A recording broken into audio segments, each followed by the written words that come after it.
Hi, so today I'm going to make a video that is a comparison slash review of two concealers that I purchased in the month of January. Both are made by Makeup Forever. The first is the HD concealer from Makeup Forever, and the second one from Makeup Forever is the Lift Concealer. And I'll start out by talking about the HD concealer first. Okay, number one, this was $28 from Sephora, and in the package you get 0.05 fluid ounces, so not a whole ton of product. When you take the cap off, you'll see that you have this clear part of the tube, and at the tip, this is your applicator. It's kind of soft and flimsy, so actually what I do is apply this directly under my eye from the tube and then dab it in with my ring finger. But to get the product out, you have to twist the bottom, and then once you do that, the product comes out of the top. There's a teeny tiny hole here where the product comes out, and I'll swatch it the back of my hand so that you can see it. Okay, and so here's the swatch of the HD concealer, and I'll blend it in so that you can see the consistency of it. So once I blend it, you can see that it's has, I would say, about a medium consistency. It's definitely not watery, not a thin consistency, but it's not thick either, like a thicker cream concealer would be. I do think it's a good concealer overall. It hasn't caked on me, so I don't regret the purchase. However, out of the two, the HD is not my preference, so I would not repurchase this one, not because it's not a good concealer, but just because I prefer this concealer over it.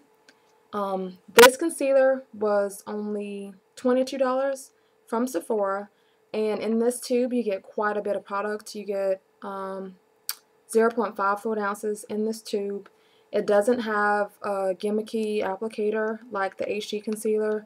You just twist it off and squeeze it out onto the hand. So I'll do a swatch for this one as well so that you'll be able to compare the consistencies. So this one is the lip concealer, and so if I blend this one out, you can see that it blends out a lot easier than the HD concealer did.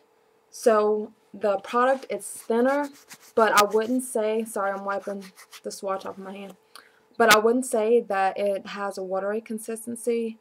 It is thinner in comparison, but I actually prefer thinner since I'm only using it for under the eye area.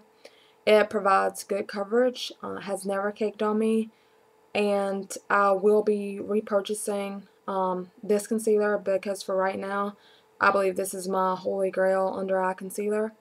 On the rest of my face, I like to use Studio Finish from MAC, which a lot of people seem to like on YouTube, but I don't like using the Studio Finish under the eye just because I find that it cakes up during the day. As far as pros and cons are concerned, with the HD concealer, obviously the cons are, one, it's more expensive than the lip concealer. I don't necessarily like the applicator, however you may like that type of applicator. And pros, it has a ton of colors to choose from.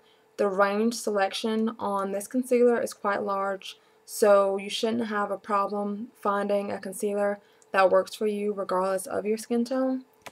With the lip concealer, however, it only comes in 5 shades. So I got shade number 4, so they only have one shade that's darker than this one. So depending on your skin tone, you may not be able to find a lip concealer that allows you to achieve the look that you're going for.